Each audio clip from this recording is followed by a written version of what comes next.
भतरू से अब होला नहीं मनवा थोड़ा भइल बा। भतरू से अब होला नहीं मनवा थोड़ा भइल बा। सखिया के कोइल काल का जोड़ा भइल बा। सखिया के कोइल काल का जोड़ा भइल बा।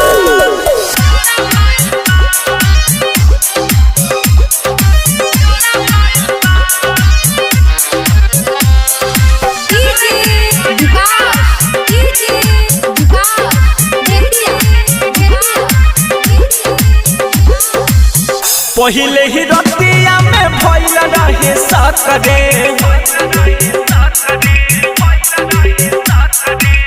सोइया के इंजन के ढीला बाटे नटरे।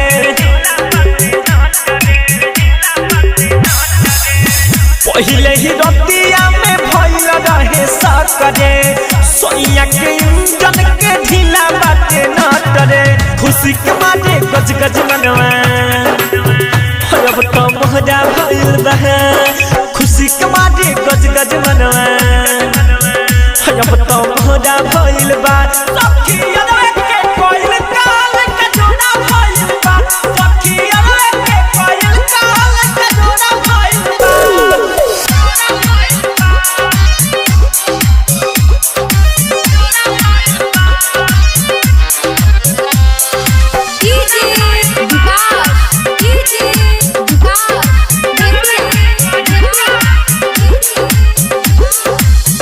यादो हथिंदर पिया नाम के भतार ह।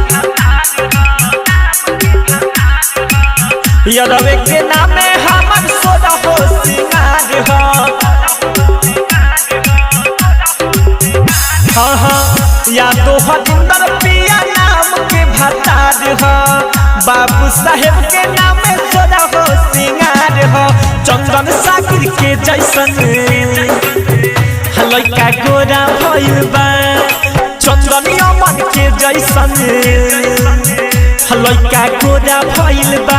सखिया के कोइल काल का जोड़ा भइल बा। सखिया के कोइल काल का जोड़ा भइल बा। सरस्वती रिकॉर्डिंग स्टूडियो छावनी बेतिया।